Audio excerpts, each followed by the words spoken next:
வணக்கம் நண்பர்களே. இந்துக்கள் விழித்திரு நண்பர்கள் வணக்கம். இந்த பப்ளிஷ் பக்கம் சப்ஸ்கிரைப் பண்ணுங்கள், ஃப்ரெண்ட்ஸ் ஷேர் பண்ணுங்கள், சப்போர்ட் பண்ணிங்கன்னா join button or super thanks. நன்றி. நேற்று அண்ணாமலை பேசும்போது ஒரு அது ஒரு செட்டிங் தான். அந்த உதயநிதி கேள்வி கேட்ட 38 கேள்வி அதுக்கு அப்படி பகுசாக கேள்வி கேட்குறாங்க, பதில் சொல்கிறா அப்படி செட்டிங் அது பார்த்து பல்லு படாமல் அப்படின்னு சொல்லி அது ஒரு விஷயம் கிளம்பும். மறுபடியும் ஈவினிங் ஒரு ப்ரெஸ் மீட்டை சொல்லும்போது சொன்னார், மாட்டுக்கு காம்பு இந்த ஆயில் போட்டு நீவி தான் பால் கறப்போம். அந்த குட்டி குடிக்கும்போது அந்த பல் ஏதாவது சின்ன பல் முளைச்சா அது பட்ட அந்த மாதிரி தான் பார்த்து அந்த வழக்கு மொழி தான் சொன்னதே. இதெல்லாம் போய் பேசி தெரியாங்க. இப்படித்தான் வழக்கு மொழி இப்படித்தான் இருக்கும், என்ன பண்ணுற பண்ணுன்ற மாதிரி சொல்லிட்டார். ஸோ இவங்களுக்கு அப்படித்தான் ஏதோ ஒன்று தூக்கிக்க வேண்டியது என்ன, மக்களுக்கு ஒன்றும் செய்ய வேண்டியது மாற்றுறதில்ல, ஒன்றும் பண்ணுறதில்ல அப்படிங்கிறத குறிப்பிட்டார். இப்போ பாருங்கள், இப்போ வந்து பார்த்ததில் 19% மேலே அண்ணாமலை. ஏன்னா 35% பேர் வாக்கு போடுறதில்ல. அவெல்லாம் ஒரு தேசிய நீரோட்டத்தில் இங்கே தான் இருக்காங்களா என்ன, எப்போவுமே போட மாட்டேன். 70 கோடி தாண்டாது. அப்போ இன்னியாவது அது திருந்தி ஏதாவது இந்த மாதிரி வந்தால் தான் எதிர்கால சந்ததி நல்லது. அது என்ன பண்ணுறாங்கன்னு பொறுத்து தான் பார்க்கணும்.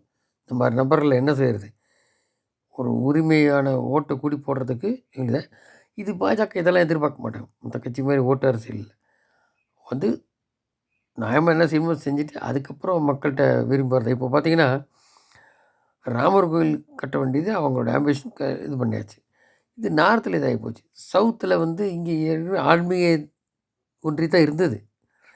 இதில் இங்கே தப்பி தவறி இந்த திமுக வந்து சேர்ந்ததில் இது இந்துக்கள் விரோதமாகி போச்சு. ஸோ இதை முறியடிக்கணும். இப்போ பார்த்திங்கன்னா, அங்கே போனார், இங்கே ஆந்திரா போனார், கேரளா போனார், இப்போ தமிழகம் வர்றார். இதே மாதிரி கோயிலில் நார்த்தில் இருக்குது, ஏன் தமிழ் வர அது காசி ராமேஸ்வரம் அந்த இணைப்பு பாலம் கொண்டு வரணும். எப்படி காசி தமிழ் சங்கம் பண்ணாங்களே அந்த மாதிரி அந்த ஆன்மீக அரசியல் கலக்கலாமான்றது வேறு. அது மூலியமாவது ஒரு நன்மை பயக்கணுமா மக்களுக்கு அப்படிங்கிறது, ஊழல் இல்லாமல் கொண்டு வர முடியுமா? ஸோ லுக் சவுத் பாலிசி வரும்போது இங்கே குறி வச்சுட்டாங்க. இவங்க வந்து வடக்கு வாழுது அந்த மாதிரிலாம் வசனம் பேசுவாங்க. அதெல்லாம் இன்னும் இல்லை, எல்லாம் ஒன்று தான், எல்லாம் இந்தியாவுக்குள்ளே தான் இருக்குது, பிரிவினை பேசுவாங்க. இதெல்லாம் வேண்டாம். இனி ஆன்மீக தொடர்பில் ஒரு இந்துத்துவா கன்சல்டேஷன் அதை நோக்கி தான் போகும். ப்ளஸ் இந்த கேஸ்ட் இன்ஜினியரிங்கில் நல்லாவே செய்வாங்க பிஜேபியில். ஸோ இது 24 வந்து அவங்களுக்கு உளவுத்துறை ரிப்போர்ட்டில் சில தகவல் வந்ததுனால அது மூலிமா 26க்கு என்ன லீட் எடுக்க முடியும் மேக்ஸிமம் அப்படிங்கிறது வரும். அதுக்கு தான் இந்த புத்தாண்டு தொடங்கிலேருந்தே 2 தடவை வந்துட்டார். புத்தாண்டு டைம்லேயும் வந்துட்டார், இப்பவும் வர்றாரு. அந்த கும்பாபிஷேக்கு முன்னாடி இங்கே வந்து அந்த ராமர் சம்மந்தப்பட்ட இன்றைக்கி திருச்சி விமானம் வந்து ஸ்ரீரங்கம், அப்புறம் அந்த தனுஷ்கோடி, ராமநாதபுரம் இதெல்லாம் ராமர் சம்மந்தப்பட்டது. அது இங்கே பண்ணி அதுக்கப்புறம் கும்பாபிஷேகம் கலந்துக்கணுன்ற ஒரு இதில் பண்ணுறாரு. இது மக்களுக்கு ஒரு மெசேஜ் இதில். அதே மாதிரி இப்போ பார்த்தீங்கன்னா, அந்த இப்போ ராமர் கோயில் கட்டிங்க, இதுக்கு முன்னாடி ஏற்கனவே குறிப்பிட்டிருந்த மாதிரி முஸ்லீம் அந்த மாஸ்க் இருந்தது. அதுக்கு முன்னாடி அங்கே ராமர் கோயில் தான் இருந்தது. அது அந்த பாபரே 1500 சம்திங் 40 26 அந்த மாதிரி வருஷத்தில் அவரே குறிப்பிட்டிருக்காரு, இங்கே இருந்த கோயில் இருந்தது, அதை இது பண்ணிட்டோம். இது தெரியாத உதயநிதி அந்த முஸ்லீம் கோயிலை இடிச்சிட்டு பண்ணாங்க, எல்லா மதத்துக்கும் இதுன்னு சொல்லி இந்த மாதிரி எல்லா மதம் அந்த ஒன்று தான்ற மாதிரி இது மாதிரி கோயில் பண்ணிட்டு ஒரு நூலையில் ஸ்டேட்மெண்ட் கொடுத்ததை அண்ணாமலை பிடிச்சிட்டாரு. இது மறுபடியும் கலவரத்தை தூண்ட பார்க்குற அப்படி உதயநிதி அவங்களே வந்து அதை ஒத்துக்கிட்டு சுப்ரீம் கோர்ட்டு பெஞ்சு சொல்லி அவங்களுக்கு அவங்க தனியாக கட்டுறோம். பழைய காலத்தில் அவங்களே ஒத்துக்கிட்டே தான் நாங்கள் பண்ணிட்டோம் அப்படின்னு. இதில் இவருக்கு என்ன வந்தது? இப்போது இவங்க வந்தப்போ கோயில் பூரா இடிக்கலையா? அப்புறம் எதிர்ப்பு வந்தனே இப்போது திமுக ஆட்சி வந்தனே கோயிலெல்லாம் இடிக்கலையா? இந்து கோயிலெல்லாம் ஏதோ பெருசாக வேதம் ஓதுற அப்படி. அப்போது அது வந்து அந்த அந்த கோயில் இடித்து கட்டுறேன்றாங்க. இதெல்லாம் கலவரத்தை தூண்டுறதுக்கு வெளியே இவங்க பண்ணுறது. எல்லாம் இந்து முஸ்லீம் கிறிஸ்துவ ஒற்றுமையாக தான் வாழ்கிறாங்க. இந்த மாதிரி கட்சிகள்னால தான் பிரச்சனையே. கருணாநிதி கூட இப்படியெல்லாம் இது பண்ண மாட்டார்.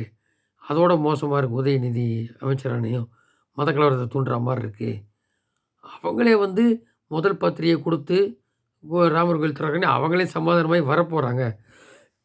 இதில வந்து இவர் வந்து இந்த மாரி எதுக்கு பேசணும்? எதுக்கு சனாதனத்த ஒழிப்பேன்னு எப்படி பேசியதாச்சோ, அதே மாரி தான் இதுவும். என்ன போட்டாலும் வாய கட்டுப்படுத்த முடியாது இவங்களெல்லாம். ஸோ இதெல்லாம் என்ன நரேட்டிவ்னா, ஃபெயிலியர் ஆயிருச்சு திமுக கவர்மெண்ட். ஒண்ணும் செய்ய வக்கில்ல 8,00,000 கோடி கடனு. அதனால டைவர்டிகேஷன் ஆஃப் பாலிடிக்ஸ். திசை திருப்புறது தான். வேற ஒண்ணும் இல்ல இதுல. அதில ஏதாவது குளிர் காய முடியுமா ஓட்டு வாங்கின்னு பார்க்குறது. வேற ஒண்ணும் இல்ல. அப்படிங்கிறது நல்ல சூடா சொல்லிட்டாரு ஒண்ணு. அதே மாரி இந்த குருமூர்த்தி சொல்லும்போது ரஜினிட்ட வந்தாரு. இவரு அந்த கேண்டிடேட்டா வந்தாரு. எனக்கு தெரியாது. இப்ப இங்க பிஜேபியில இருக்காருன்னு சொல்லி அண்ணாமலை மேல இருக்கும் துக்ளக் இதில சொன்னாருன்னு சொல்லியிருந்தார். அது குறித்து நேத்து சொல்லிட்டாரு. அதாவது பத்திரிகையாளர் கேட்கும்போது, நான் முதல்வர்ல இங்க வழக்கம் வந்திருக்கு கட்சிய. என்னோட திறமைசாலியா இருக்காங்க. யார் வேணாலும் வரலாம். அந்த மாரி ஒருத்தருக்கு குடும்பத்த வழி வழியா குடுக்குறதெல்லாம் இல்ல. குடுக்க சொல்லுங்க பார்க்கலாம் அவங்கள. குடும்பத்த விட்டு. அப்படின்ற மாரி ஒரு விளாசிட்டாரு. அதுமாரி 2Gல இதுக்கு முன்னாடி தப்பிச்சிருக்கலாம். இப்ப நம்ம ஆடியோலாம் குடுக்குறோம். இதெல்லாம் சிபிஐ அந்த மாரி டெல்லியில போய் நம்ம குடுத்து இதெல்லாம் மறுபடியும் நோண்ட சொல்லல. இது கனிமொழி ராசாக்கெல்லாம் சிறை உறுதி வரும். ஒரு நாட்கள்ல. அப்படிங்கிற சொல்லியிருக்காரு. இனி அடுத்தடுத்த டேப் வரும். தேர்தல் டைம்ல இன்னும் குழப்பத்த நோக்கி போகுன்ற மாரிலாம் விஷயம் அதில வருது. ஸோ எப்படியும் திமுகன்ற தீய சக்திய அழிச்சு ஒழிச்சிருவாரு. காங்கிரஸ் இல்ல முத்து பாரத்னாரு. காங்கிரஸ் முடிஞ்சு போச்சு.